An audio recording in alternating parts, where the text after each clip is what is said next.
We begin tonight at 6 with a look at traffic. Not too bad for the evening rush right now. This is near 465 and Keystone, but colder temperatures could cause some slick roads, especially as that first snow of the year we got refreezes. That, of course, could impact our evening drive and even tomorrow's early morning commute. Yeah, so looking ahead, Angela joined us tracking it all, and not only what we have tomorrow, but when we could finally see a bit of a warm up. There is a warm up coming. We're going to go reverse from last week. Last week we went 60s to snow. This week we're going to go snow to 60s.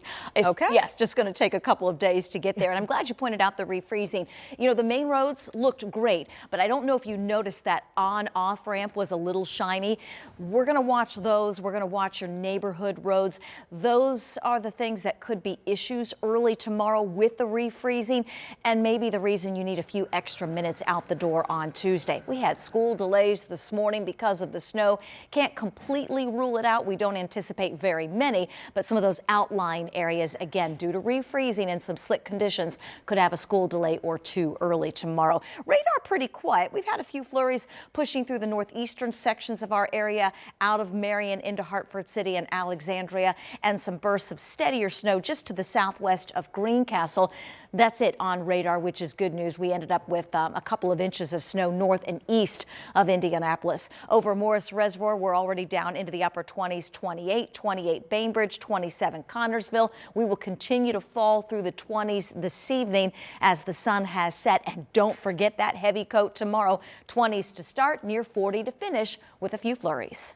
All right, Angela, thanks so much. We'll check back. In the meantime, this snow today really caused kind of a hectic 24 hours for police and road crews. Sure did. In fact, Indiana State Police say they responded to 134 crashes just here in central Indiana, and sadly 18 of those included injuries.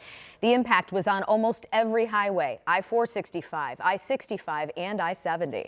Indiana State Police say as we get into the winter months, it's really important to make sure that we pay attention to the roads, slow down, and pay attention to the cars in front of you. Also, if there are no injuries, police say move your car out of the road after there's a crash. How many of you had to dust your car off this morning? How many had to scrape your windows? That means all the windows. I mean, we're all going to see it at some point. We're going to see the guy who thinks, or gal who thinks they're a submarine driver with a periscope. That's lazy and irresponsible. It doesn't take more than another minute to scrape off the entirety of your windows. Yeah, get that gear in your car so that you have everything you need to get the snow and the ice off your car. ISP says between December 1st and March 31st this past year, there were more than 64,000 crashes around the state of Indiana, and sadly, 229 people died in those crashes. Well, we want to let you know tonight the city of Indianapolis is canceling tomorrow's Veterans Day parade, and that's because of the cold weather expected tomorrow. However, not everything's canceled. The Veterans Day ceremony will still take place. It'll be inside the Indiana War Memorial Auditorium. And that will be at 11 a.m. Good to know. Remember, you can stay up to date on the weather, the roads, and how to prepare with our live Doppler 13 weather app. It has interactive radar that can help you get ready the next time we get a round of snow, and that is a free download in your phone's app store. There are a lot of questions tonight around the death and the investigation of a woman who worked in the cleaning business in Whitestown last week. She was shot and killed when she showed up at the wrong house for a job. All day long, the community's been showing their support for the victim, Maria Perez. Our Ella Rhodes is at the Boone County Sheriff's Office tonight, where people have been gathering today. So, Ella, still a crowd out there?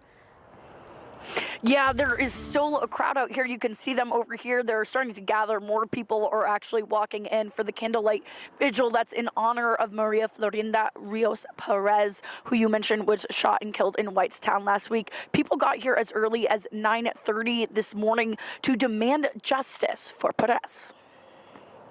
Juntos, unidos, justicia por María. United together, justice for Maria. One of the many chants a crowd on the steps of the Boone County Prosecutor's Office shouted Monday, all to show their support for 32-year-old mother of four, Maria Perez. I'm here to support this family from a senseless crime. I'm a victim of homicide myself in this county, unsolved, and I felt like it was my duty to come and support them. Whitestown police say Perez was shot and killed outside this home last Wednesday. Police say she was part of a cleaning crew, but she had the wrong address. That's when someone inside the home shot her through the front door, according to police. It's just not okay. But these are just to honor Maria and to bring awareness to the situation, to make sure that her name doesn't get lost anywhere. Andre Adams works in the construction industry.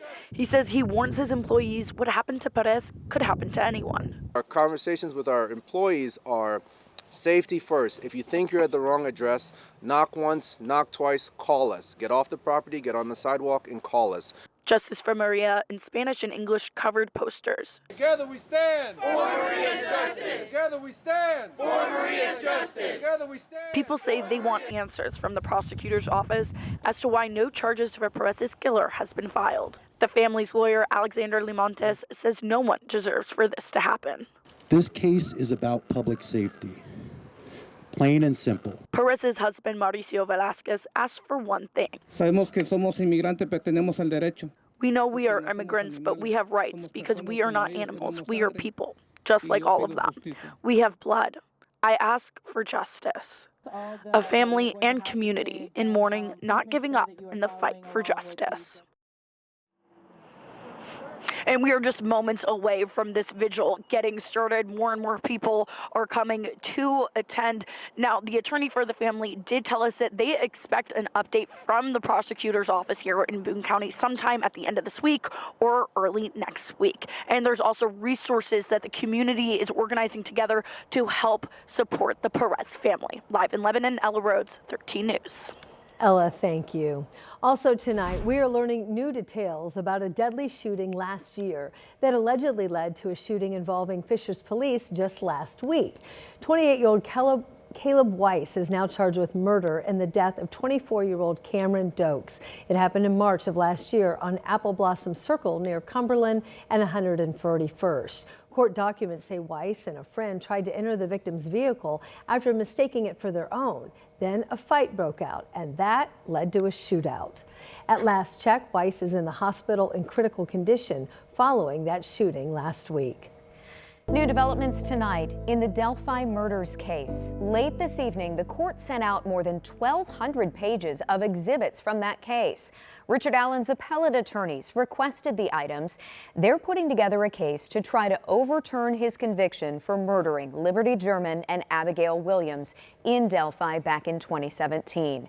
Now, right now, we're still working our way through all of those exhibits. They include dozens of pages of photos and documents that could be used in the appeal related to potential other suspects for the murder, or bring up the theory that a religious practice of Odinism played a role in the deaths. The appeal will be due in the next couple of months. Of course, we'll keep you posted.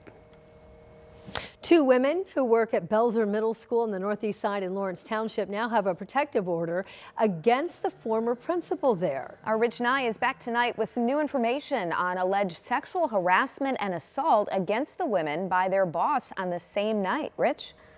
Belzer Middle School Principal Victor Bush resigned without explanation October 14th. The next day, two women who work at the school received protective orders against Bush. The women report two separate incidents at a hotel in Covington, Kentucky. That was back in April. In court records, the women say they were part of a group of friends and family attending a college celebration for Bush's son. One woman says the Bush begged her for sex and pulled her down by the pants in the hotel lobby. Later the same night, 27-year-old Mackenzie Glover says Bush pulled down her pants and sexually assaulted her in a hotel suite where people were eating and drinking. The two women came forward last month after learning that they had both been victims on the same night. He resigned. And coming with that, you can go and get another job elsewhere. That's not on your background. Clearly, he's always been resigning, and he's been accepted back into the schools, and I don't want another teacher. I look like a kid.